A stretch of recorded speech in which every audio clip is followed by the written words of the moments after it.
Welcome to the Wednesday meditation.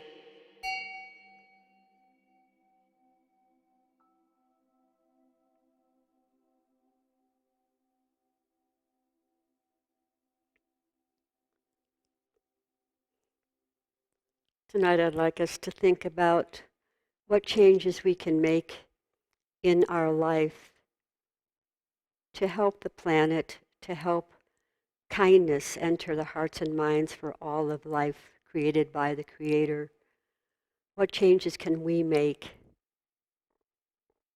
Are we walking in kindness towards everyone? When we're called on to help, do we help happily and with joy? Do we care about the trees, the earth, the birds, all the animals? What changes can we make? And do we walk on the earth more and on bare feet? On the earth with bare feet. That's one of the most healing things you can possibly do at this time, is walk on the earth with the bare feet. So we're going to do a chant, and it's all about opening up our heart to love.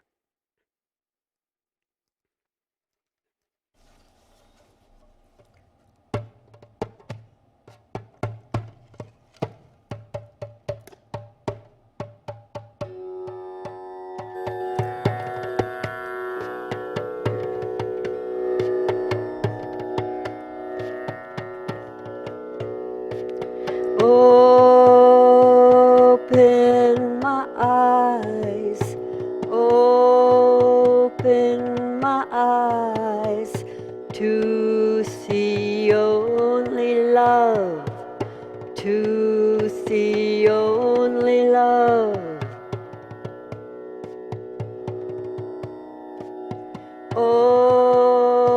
Open my eyes, open my eyes to see only love, to see only love.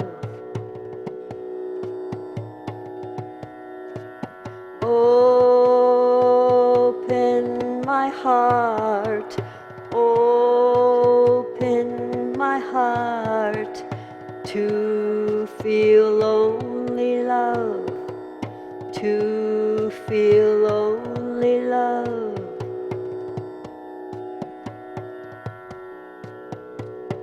Illuminating love from the ascended one.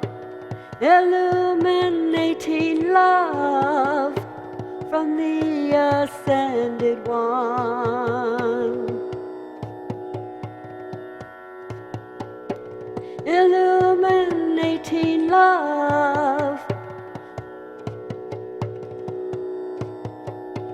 Illuminating love from the ascended one, from the ascended one.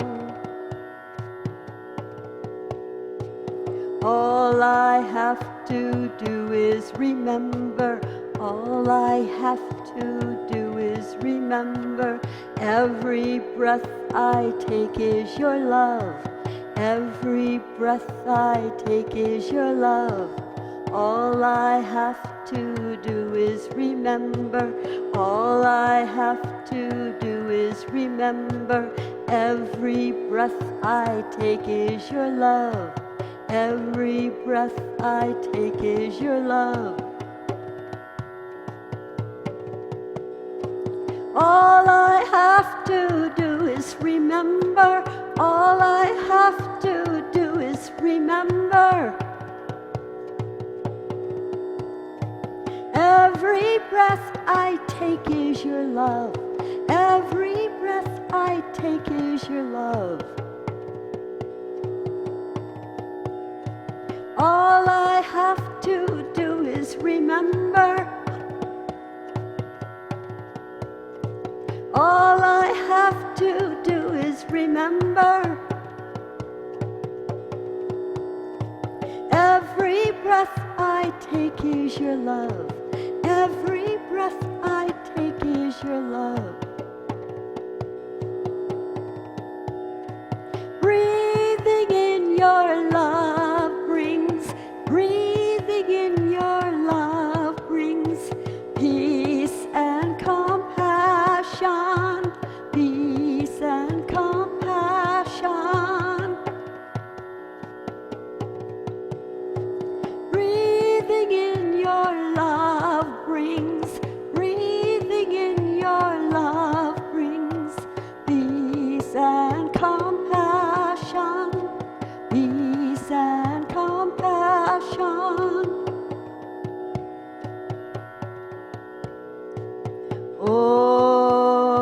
Open my mind, open my mind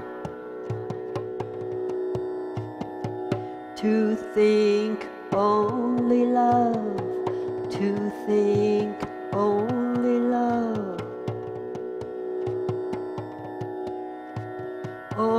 Open my mind, open my mind to think only love, to think only love.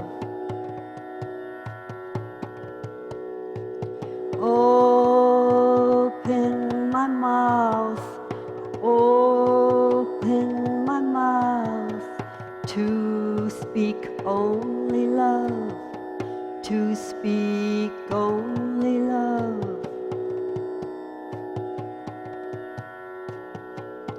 Illuminating love,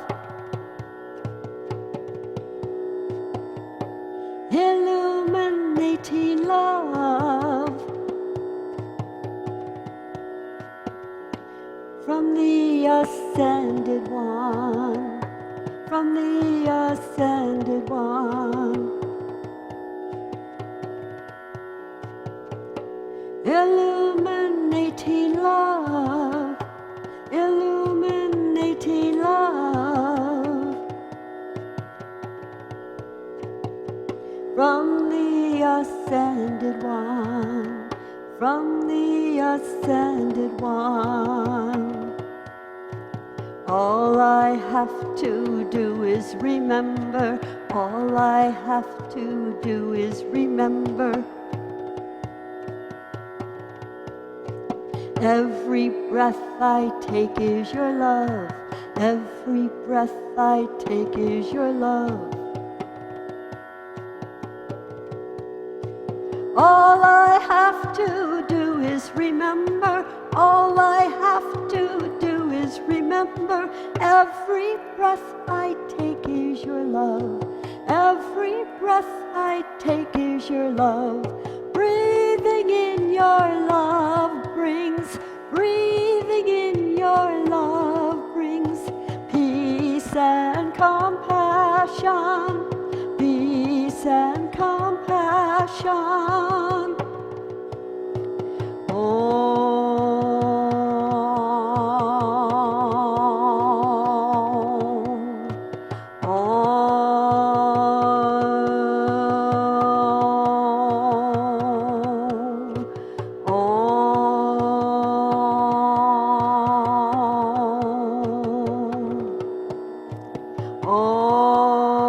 Open my eyes, open my eyes to see only love, to see only love.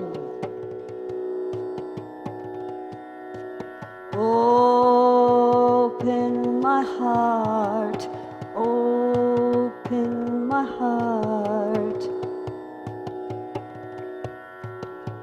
to feel only love, to feel only love.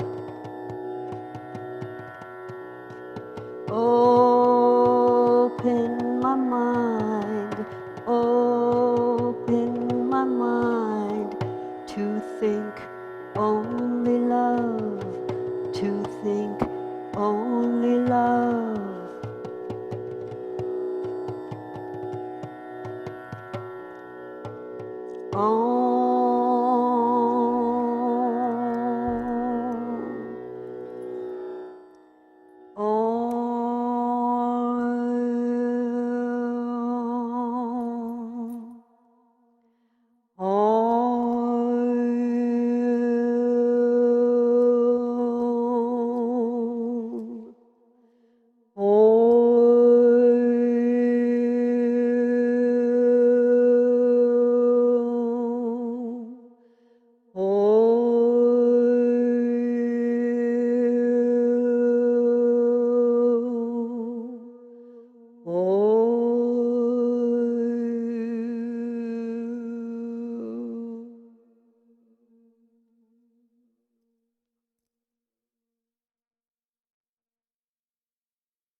Good evening, everyone.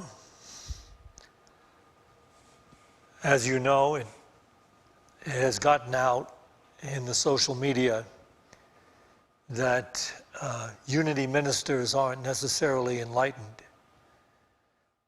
I explained a couple weeks ago that the purpose of Unity and its teaching is the same as the enlightened masters down through the ages.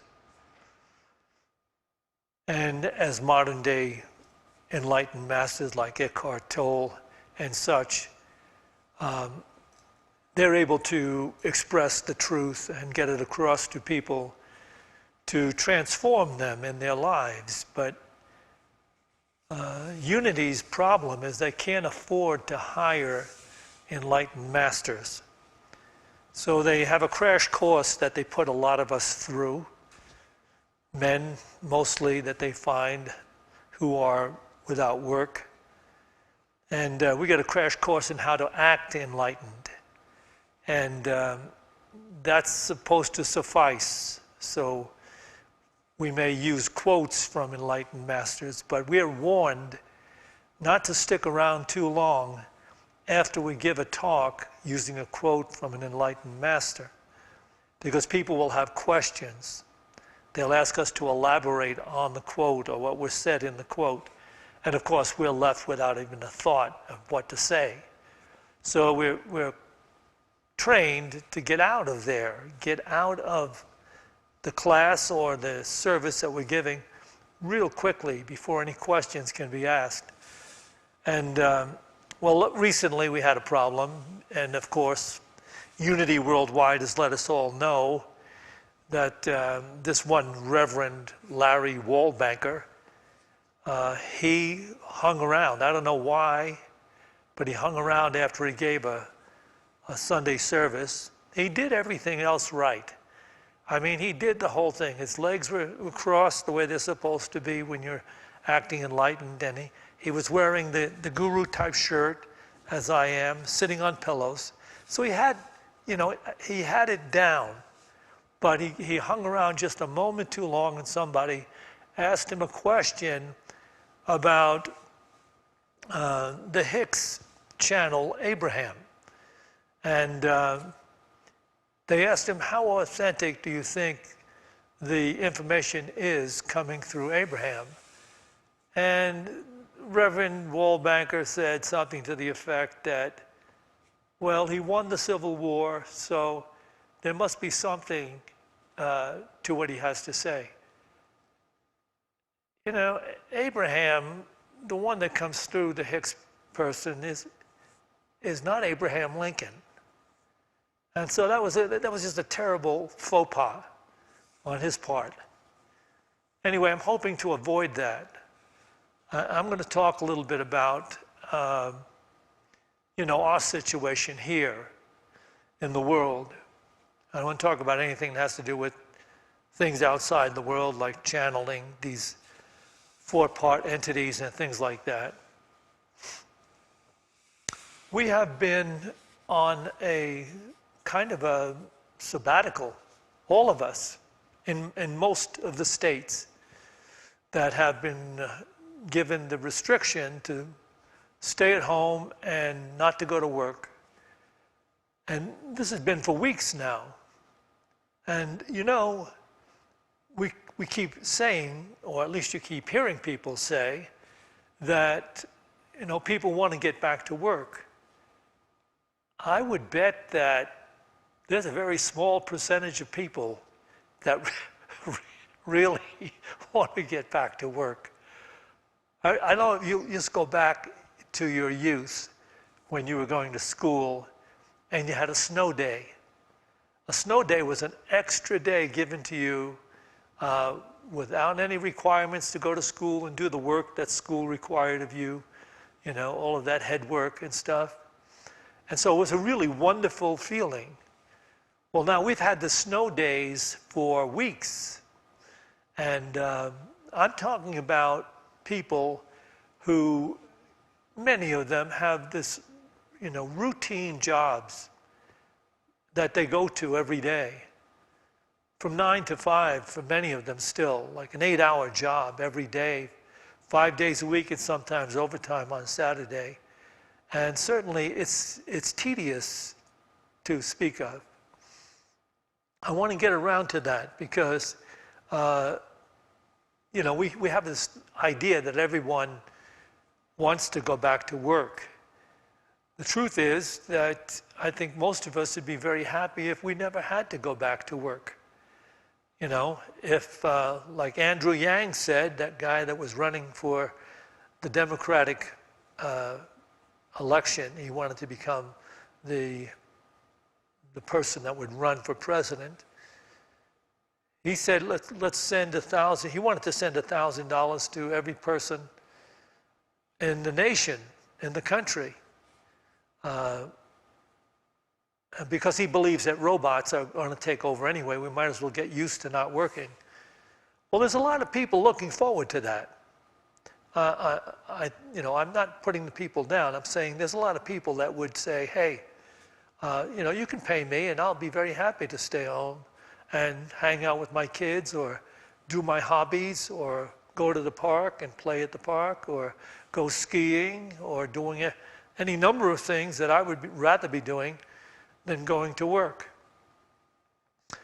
But that is because we live in a limited definition of life and ourselves.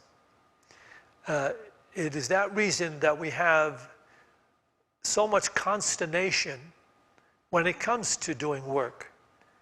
You know, we divide life up in our minds as to work and play. With play, these are the things we want to do. And with work, these are the things we have to do. And so as long as that division exists in our mind, when we are at work, we're usually doing it with some inner resistance. And it is that inner resistance that causes the work to be much more difficult than it actually is.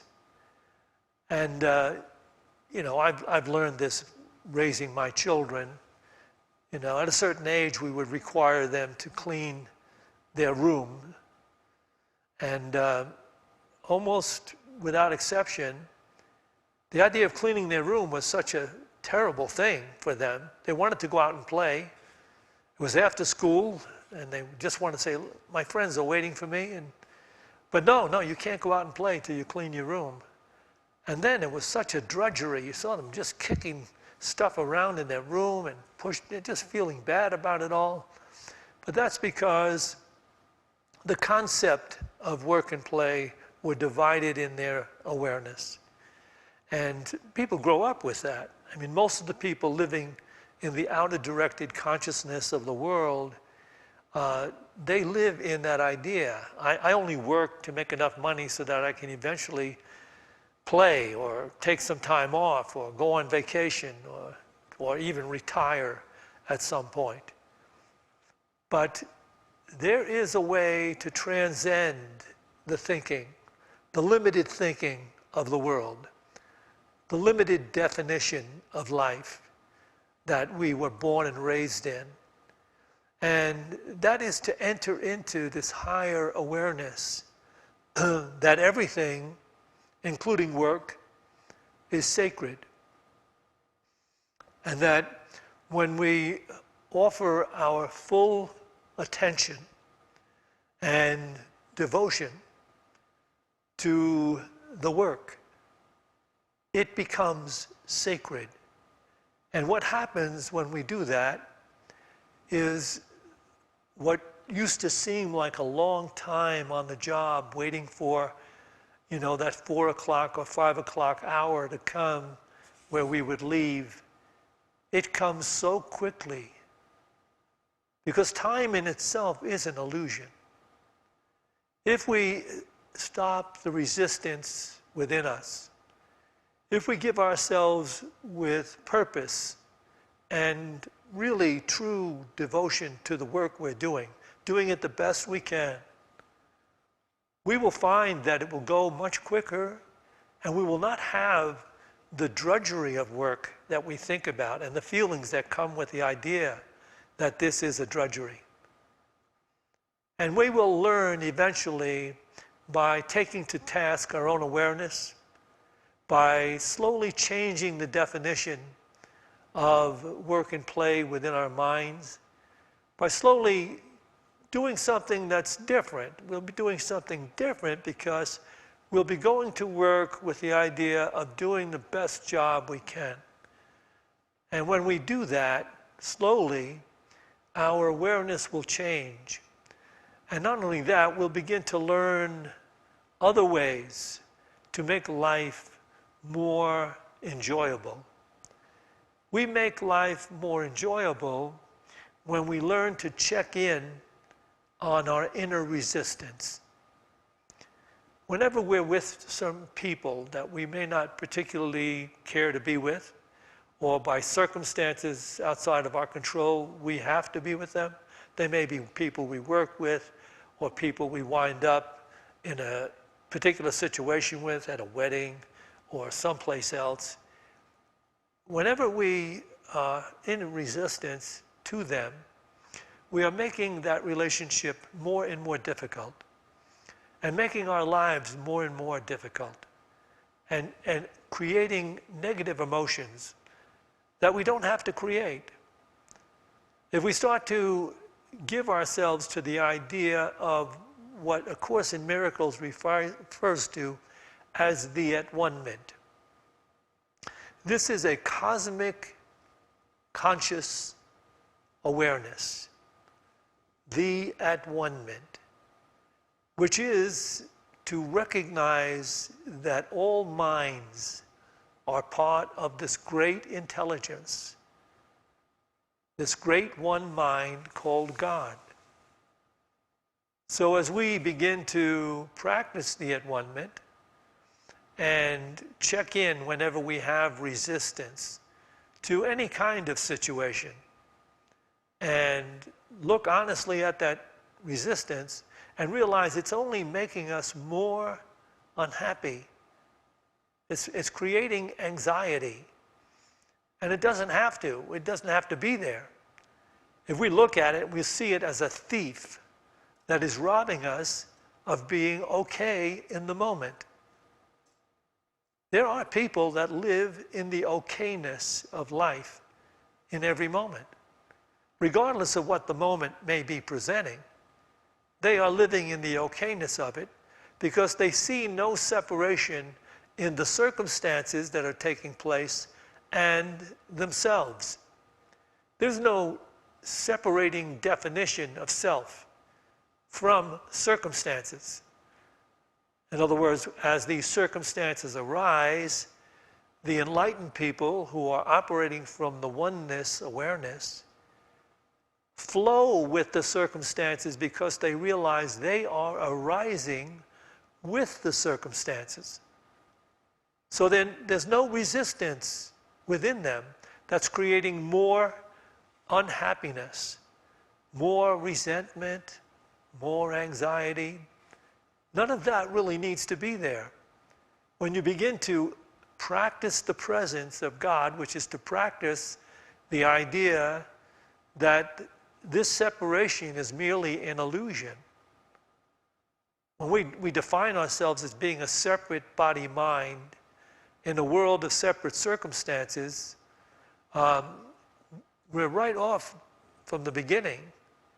We're off to having resistance to those conditions and circumstances that don't go along with our personal expectations or our personal wants or personal demands.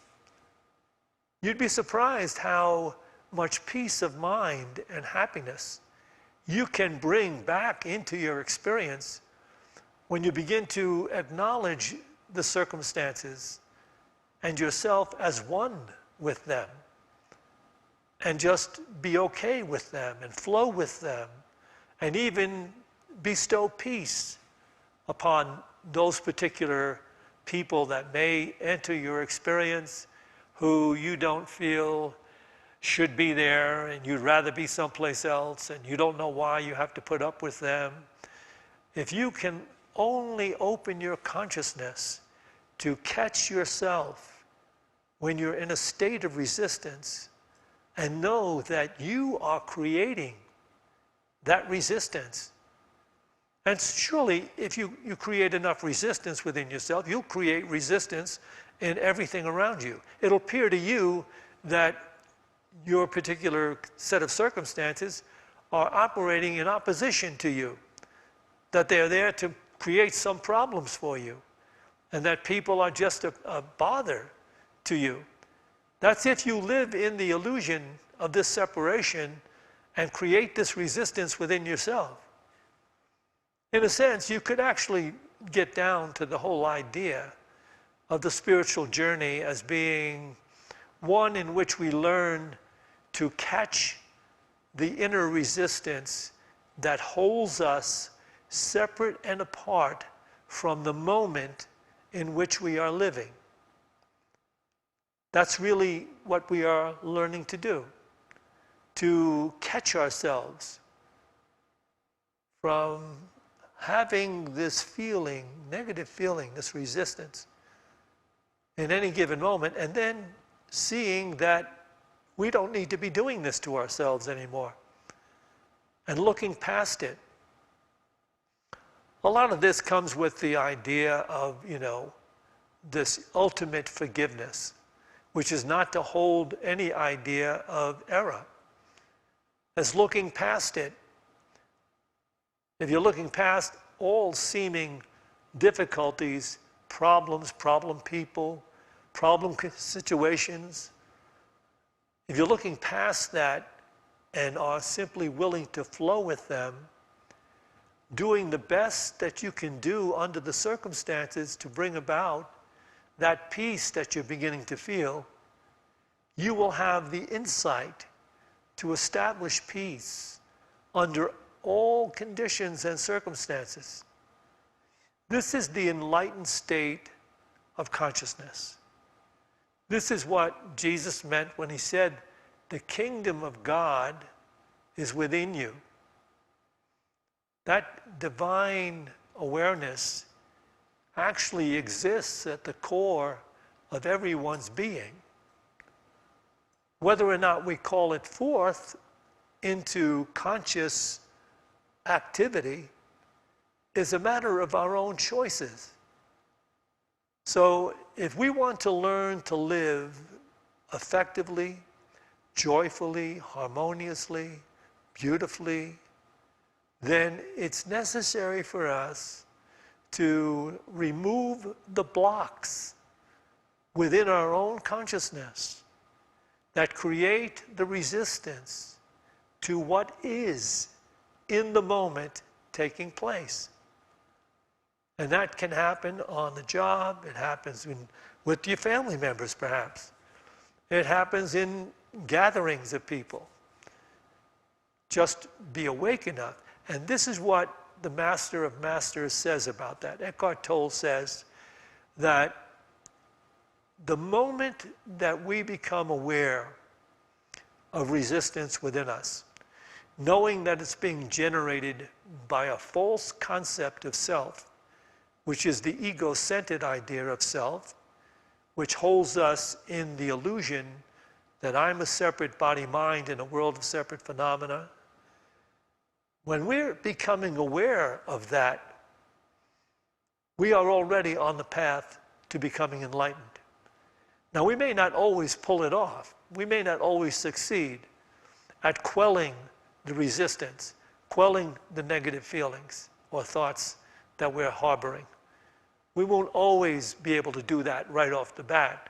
But with practice, by learning to take a holy pause when we're meeting conditions and circumstances that we possibly wouldn't ordinarily be in alignment with, but we take a holy pause, and we know that the key to it is to be present with it and to in some way do the best we can to bring about peace and harmony and flow with the conditions, even though they may appear to be something we wouldn't necessarily flow with. This is mastery. I know in the New Age circles, mastery always seems to be something to do with mind over matter, so that we will be able to use our minds to control conditions and circumstances outside ourselves so that they will ultimately suit our personal desires, our personal point of view, our personal expectations, our personal wants and demands. And that's a fallacy. That's not what mastery is. Mastery is the ability to catch oneself in that consciousness, that thinking, that feeling that is antagonistic to what the moment is presenting. When you can catch yourself and recognize that you are creating resistance by your ideas and feelings, you can pause. You can just pause and say, what am I thinking right now? Why would I want to create more inharmony here? Let me go along with this in quiet and see what would bring peace.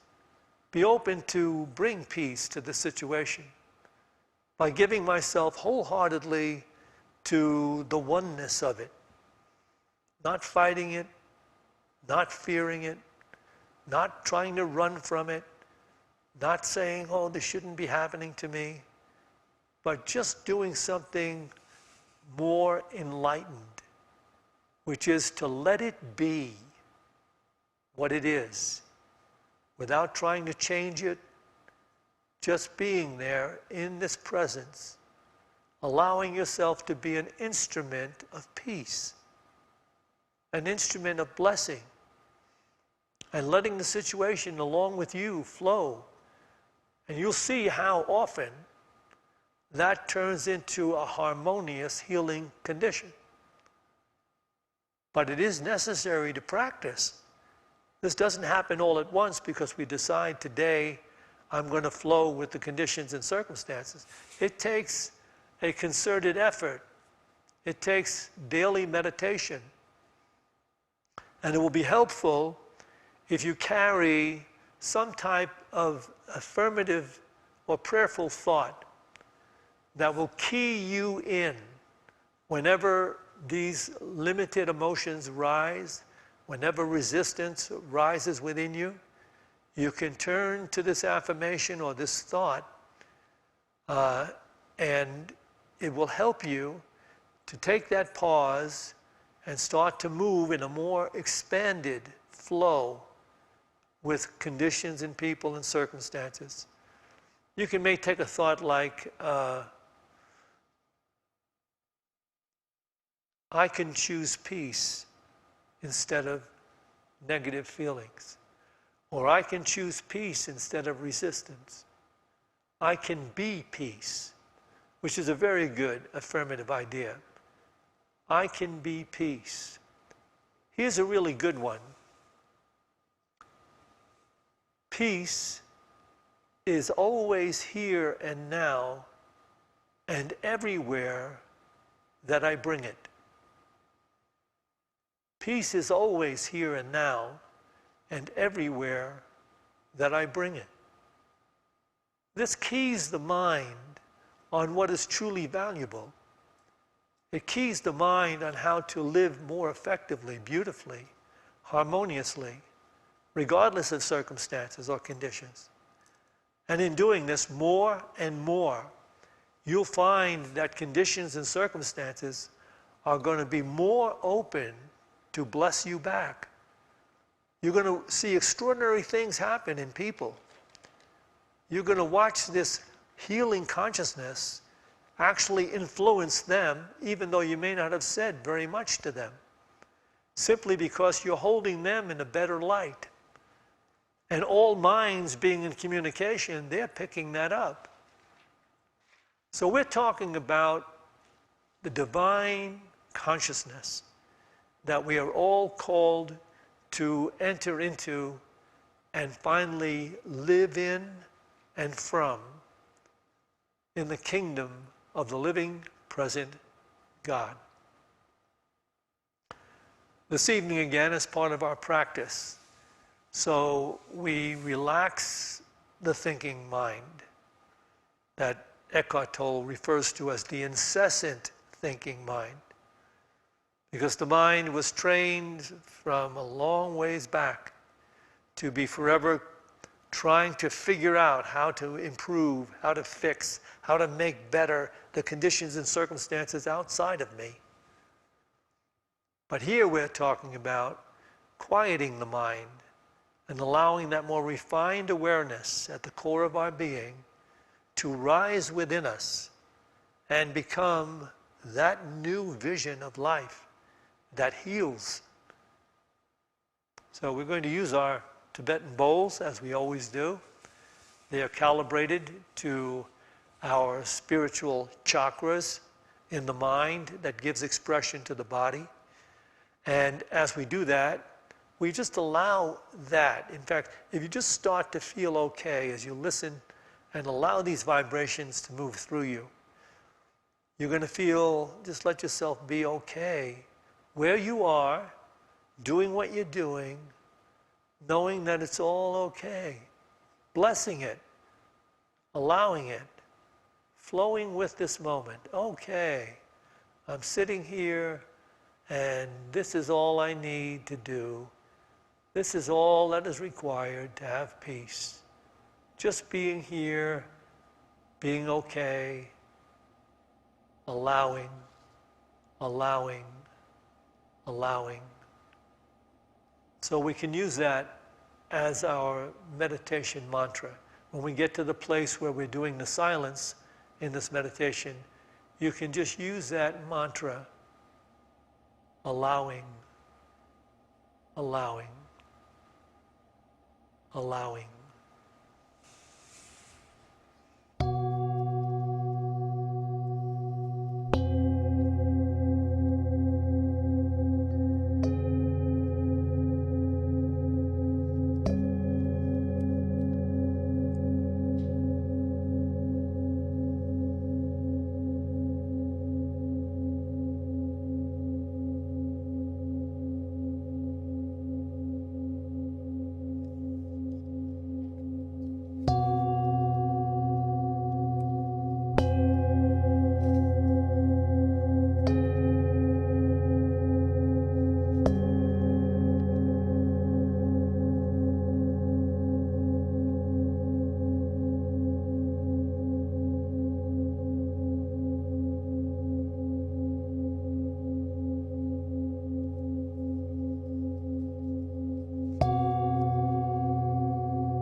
Let us take a few moments to pray for those who have been submitted to our prayer list, knowing that all minds are in communication on the higher level of awareness that is understood and seen and lived. So for now, we can just hold that vision of wholeness for those whose names are called. You may not know the person whose name is called, but just let the whole idea, you are whole, you are blessed, you are loved, you are healed. Just let that idea go out when you hear the name that is being called. Brandy Gamblin, Carol Selby, Tim, Lori, Dan, Diane, Katie, Rowan, Megan, Susan Evans, Basal Salim, Mira Morrison,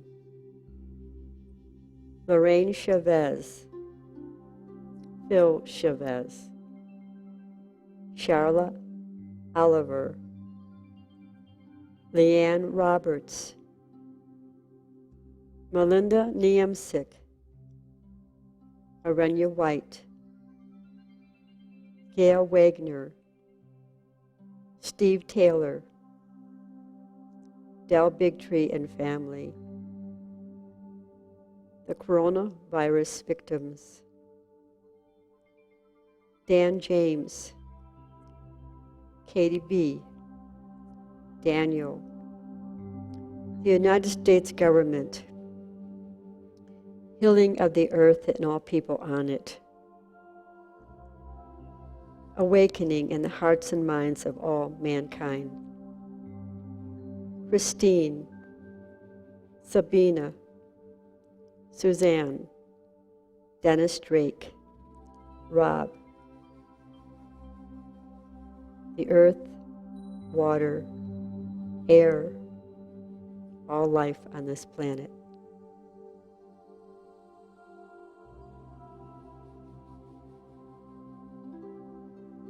That in mind, let's just feel this divine joy and peace going forth and coming out and being seen and expressed by all the people in the Boulder, Colorado community.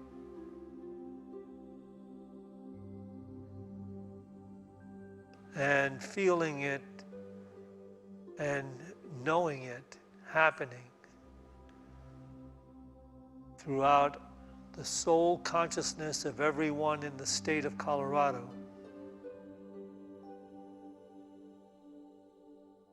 And this beautiful ideal of our divine consciousness moving in the awareness of all the people in these United States of America, bringing forth a healing awareness and a recognition of our brotherly, sisterly love. And this same divine awareness moving now through all the people sharing this planet with us, and them bringing forth a better representation in all that they do and all that they aspire to do. As we go forth together, bringing about the healing of planet Earth through the love, consideration, and compassion that we have for everything that is. And this affecting all the creatures on the planet, all the creatures coming into that new life and finding the peace and the joy and their own dharma, their own destiny, being recognized as they enjoy the lives they live.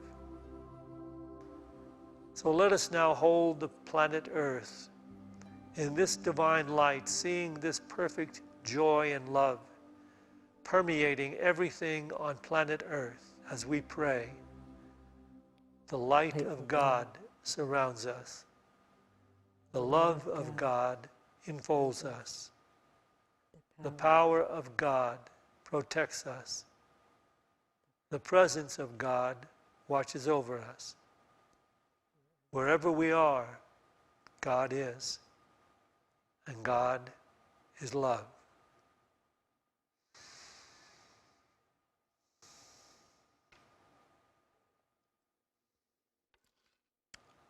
Just going to make a couple of announcements before we have our final song. I'd like to remind all of you not to be shy, but to join us. We have our Minister's Coffee Clutch every Tuesday and Friday at 12 noon. So that's being done on Zoom. And you can email us at unityofboulder.com, and we will send you back the code to the Zoom so that you can join us on Tuesday and Friday at noon and just get involved in the discussion, whatever it is we get involved in, whatever we're going to talk about. And also, we are going to have that same fellowship after the second service on Sunday. No, actually, this Sunday is Easter. So we only have one service this coming Sunday. It is at 11 a.m. And you can tune into that by going to unityofboulder.com and just pressing on live stream or watching live. You press that tab and you'll see us come up at 11 o'clock. And you can enjoy this Easter service, which we prepared last year and had it filmed so that it's filled with people and talented singers and band and music and drama. So join us at 11 o'clock this Sunday for that Saturday performance of our Easter service. And Good Friday at 6 p.m. again. It will be on live stream. Go to unityofboulder.com, tune in, and I will be giving the metaphysical insights into the deepest teachings which were expressed to the disciples by Jesus at the Last Supper and in the Garden of Gethsemane. This will bring you such insight into the presence of this divine Christ within us, where you can go and find this eternal life awareness. So tune in at 6 p.m. if you want to get some real insights. And along with that Good Friday service, we also have the best soloists in our Unity Church who will be singing in different interludes during that Good Friday service. Finally, let me remind you that... His service on Saturday? Yes, yeah. Okay, yes, we also have a Saturday service at 5 p.m. with Reverend Shad Groveland. So if you're open, check out that. That's still on live stream. You can enjoy that service. Finally, let me remind you that we're still operating at full tilt here. In other words, the whole operation of our church center is continuing. Our services, of course, are online because we can't have people sitting in on our classes and services, but we are still performing them and doing them. And we have the same expenses we've always had before. So if you can just look to find the donate tab on your screen and make a small donation or a large donation, we would appreciate it. It'll be very helpful in letting us continue to do the spiritual work that we do here.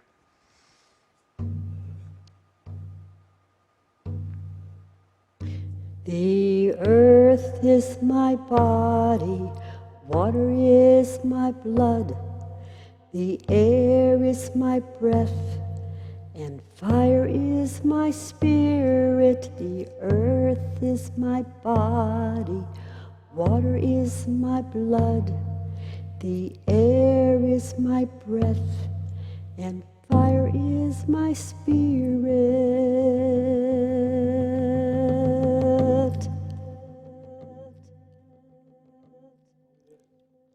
Thanks for tuning in.